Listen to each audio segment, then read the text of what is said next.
Hello నమస్తే welcome to Telugu One this is Diveshwari. Darshan Kannada పరిశ్రమలో తిరుగులేని hero. Yodha, Prince, Shastri, Dhruva, Boss Indra, Jaggudada, Sarathi లాంటి ఎన్నో హిట్ చిత్రాల్లో నటించి అశేష అభిమానుల్ని సంపాదించుకున్నాడు. తాజాగా ఆయన్ని ఒక మర్డర్ కేసులో పోలీసులు అరెస్ట్ చేయడం సంచలనం సృష్టిస్తోంది. దర్శన్ని మంగళవారం ఉదయం హత్య కేసులో పోలీసులు అరెస్ట్ చేశారు. పవిత్ర గౌడ అనే నటి దర్శన్ సన్నిహితంగా ఉంటారు. ఆమెకి ఆల్రెడీ వేరే వ్యక్తితో వివాహం కూడా జరిగింది. ఇక పవిత్ర గౌడకు రేణుకాస్వామి అనే వ్యక్తి నుంచి అసభ్యకర మెసేజ్లు వచ్చేవి. కొన్ని సందర్భాల్లో బెదిరించేవాడు కూడా.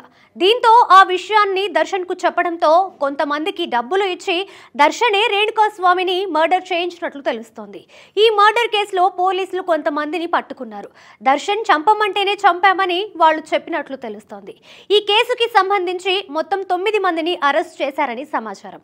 అయితే ఈ కేసు గురించి పూర్తి వివరాలు తెలియాల్సి ఉంది.